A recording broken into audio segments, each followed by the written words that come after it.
So what we have here is a manager getting fired, but before he finally goes out the door, he tidies things up, but in a dishonest, cunning, conniving way.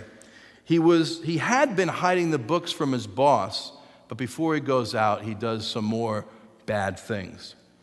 Imagine Donald Trump's reaction if, after firing one of the contestants on The Apprentice, the contestant finds his way back on the show and steals from Donald Trump. I mean, this is the kind of situation you have here. Instead of saying you're fired, you know what Donald's going to say? You're under arrest. He would have called the authorities in and taken the guy away. But the way Jesus tells the story, the boss reacts in a completely unexpected way. Instead of hauling this guy before the rabbis, before the court, what does he do? He says, well done. You did well. You know, you were shrewd. You're dishonest, and because of that, I can't hire you back. But you've got something I wish my other managers had. You've got brains, and you've got guts. You acted boldly, swiftly, decisively. You were concerned about the future. I just wish you were honest, or else so I could keep you. But I can't. But I praise you because of your shrewdness. Now, Jesus in this parable, as he tells it, you get the idea that you know, in general, he's interested in things like honesty and truthfulness and servanthood and all the rest of it. But not in this story. In this story, he's trying to communicate a different sort of point, not really a moral point. Sure, the guy was dishonest, Jesus is saying, but you've got to admire his guts plus his brains, which equals shrewdness. And I think the reason why Jesus wants us to admire the manager's guts plus brains equals shrewdness, in spite of his dishonesty, is because in spite of our own faults, we, the people of God, need to combine brains with guts in order to leverage God's gifts for the sake of God's kingdom. Okay? In spite of our faults, we've got to get together and leverage what God has given us for the sake of his kingdom and for his glory.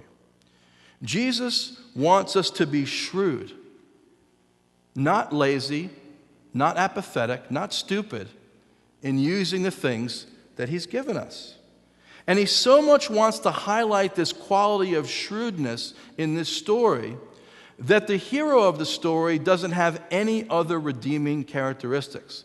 He's a bad guy through and through, and so the only thing that jumps out at him is his shrewdness, is his brains plus his guts. He acts boldly, he acts decisively, and he's thinking about the future. Now, look, he's thinking selfishly about the future. He's thinking selfishly about everything. But parables tend to have one point of comparison. You're supposed to pick up one thing, and one thing standing out of the whole story. And here it's his shrewdness.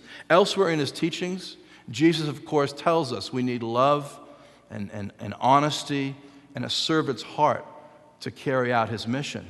But here the emphasis is on acting boldly and decisively and leveraging what we have in the moment that we have it for the sake of God's kingdom.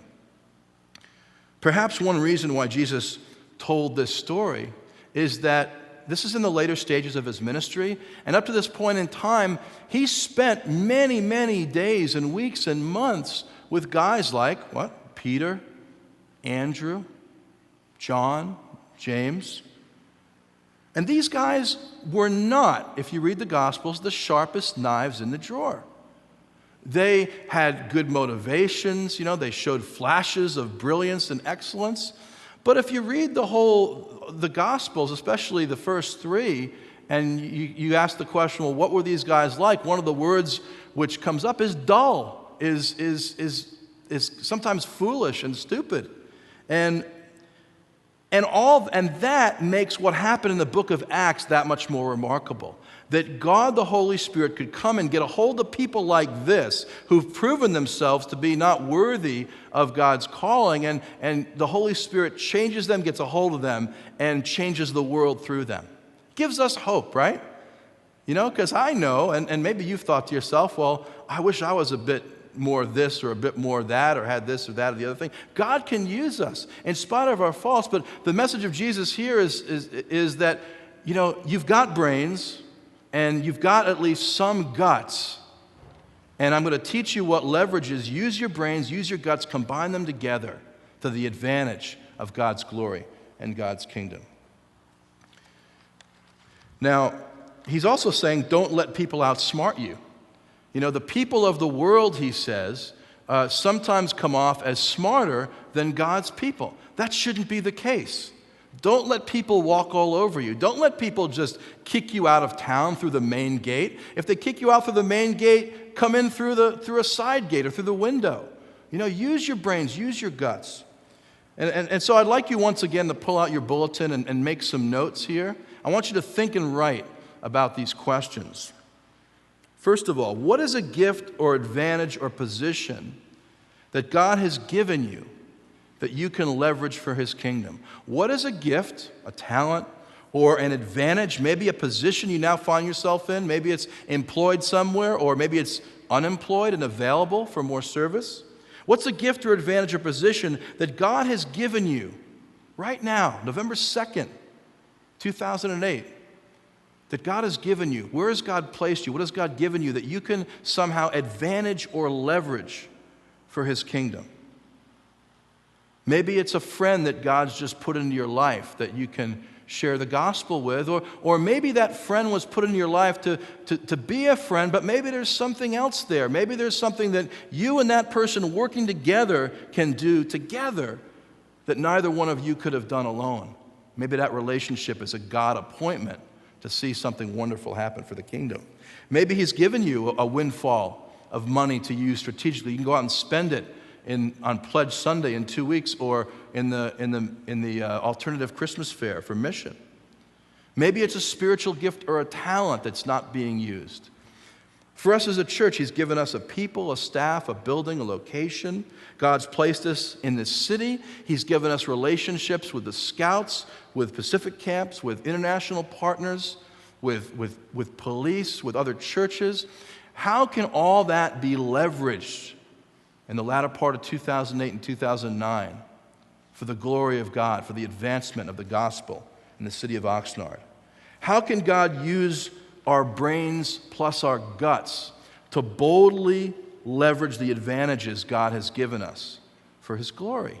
Think about yourself in your own position. Think about where the church is. I'd be interested in hearing your thoughts on this, both for yourself and for our church, how we can leverage what God has given us, multiply it together, boldly act with brains and guts for the sake of God's kingdom.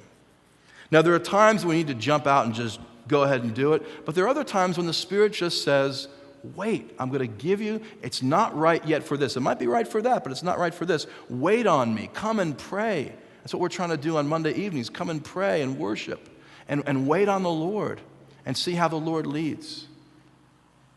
Leverage. This is what it's all about. This parable is all about leverage and shrewdness. Don't be dishonest like the hero of the story is. That's not what we're to recognize and to replicate. But we're to be shrewd. Brains plus guts equals leverage and opportunity.